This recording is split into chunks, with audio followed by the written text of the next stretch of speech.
മരുന്ന് മാഫിയ ഒരുപാട് സ്ട്രോങ് ആയിട്ട് ഓഫ് കോഴ്സ് ഹോസ്പിറ്റൽസിൽ, അതായത് ഏറ്റവും കൂടുതൽ ഹോസ്പിറ്റൽസിനെ ഫേവർ ചെയ്യുന്ന അല്ലെങ്കിൽ ഡോക്ടേഴ്സിന് വേണ്ടിയിട്ട് കോംപ്ലിമെൻറ്റ്സ് കൊടുക്കുന്ന, അത് ലീഗലി നമ്മളിതൊന്നും വാങ്ങാൻ പാടില്ല എന്നാണ്, ഇതൊക്കെയുള്ള മരുന്നുകൾ, ആ മരുന്നുകളാണ് ഡോക്ടേഴ്സ് കൂടുതലും പ്രിഫർ ചെയ്യുക എന്നൊക്കെ കേൾക്കുന്നതിൽ എന്തെങ്കിലും വാസ്തവമുണ്ടോ?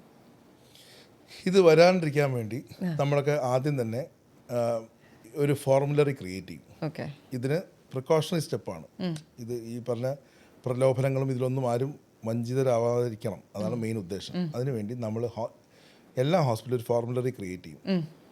ആൻറ്റിബയോട്ടിക് യൂസേജിന് അതിൻ്റെയുള്ള റെസ്ട്രിക്ഷൻസ് ഉണ്ട്, അത് പാലിക്കുന്ന ആൾക്കാരാണ് നമ്മളെല്ലാവരും.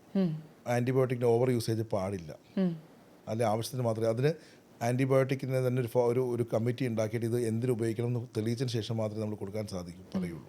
അതൊരെണ്ണം. രണ്ട്, ഈ ഫോർമുലറി ക്രിയേറ്റ് ചെയ്യുന്ന സമയത്ത് ഇതിൽ ഏതൊക്കെ മെഡിസിനാണ് നമുക്ക് ഈ ഹോസ്പിറ്റലിൽ എടുക്കാൻ പറ്റുക എന്ന ഫോർമുലറി ക്രിയേറ്റ്. ഈ ഫോർമുലറി ഡോക്ടേഴ്സ് ഉണ്ടാവും, ക്ലിനിക്കൽ ഫാർമസിസ്റ്റ് ഉണ്ടാവും, ഒരു കമ്മിറ്റി ഫോം ചെയ്യും. ഈ കമ്മിറ്റിയാണ് ഡിസൈഡ് ചെയ്യേണ്ടത് ഈ ഹോസ്പിറ്റലിൽ ഫോർമുലറി ക്രിയേറ്റ് ചെയ്തത് ഏതൊക്കെയാണ് നമ്മൾ എടുക്കേണ്ട സാധനങ്ങൾ, ഏതൊക്കെയാണ് നമ്മൾ എത്തിക്കലി ഫോളോ ചെയ്യേണ്ട കോമ്പോസിഷൻസ്. ഇത് പാലിച്ചിട്ട് ഇതിലായിരിക്കണം നമ്മൾ സ്ട്രിക്റ്റായിട്ട് മുന്നോട്ട് പോകുന്നത്. ഇതിൽ വ്യക്തിപരമായ താല്പര്യമോ അല്ലെങ്കിൽ ഒരു കമ്പനിക്ക് ഉണ്ടാകുന്ന താല്പര്യമോ ഈ കമ്മിറ്റിയിൽ കയറി വരാൻ പാടില്ല. പക്ഷേ ഇത് പാലിക്കപ്പെടണം. ഇത് എല്ലായിടത്തും പാലിക്കപ്പെടുന്നില്ല.